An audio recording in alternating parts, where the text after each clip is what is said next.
গতকালকে মগবাজার থেকে এয়ারপোর্ট আসছিলাম। আমি ড্রাইভারের পিছনে বসছিলাম, আমার সামনেই বসা ছিল ওই সবুজ হিজাব পরিহিত মহিলাটি। উনি হঠাৎ ফোন বের করে ভিডিও করে কার সাথে জানি কথা বলছিল, কিন্তু আসলে উনি কথা বলছিলেন না ঠিক, তো ইশারাতে ওনার কথা বা মুখের ভাষা প্রকাশ করছিল। আমি অবাক হয়ে যাই যে ভিডিও কলে সে কীভাবে এত সময় ধরে কথা বলছে, কিভাবে তার কথাগুলো শেয়ার করছে আরেকজনের সাথে। ওখান থেকে কোনো সাউন্ড আসছিল না, উনি শুধু ইশারায় সব কিছু বুঝিয়ে দিচ্ছিল।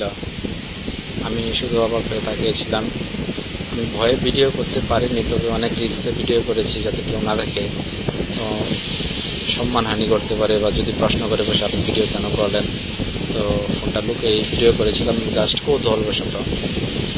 আমি তো অবাক হয়ে গেছি যে উনি ভিডিও করলে কীভাবে বোঝাচ্ছে যে ওনার কথাগুলো আরেকজনকে। ওনার হাজব্যান্ড হবে সম্ভবত যার সাথে কথা বলছিল। ডিসপ্লেতে একটা পুরুষের ছবি দেখতে পেয়েছিলাম, আমার সামনে যেহেতু ছিল, আর ফোনটা হালকা কাত করা ছিল।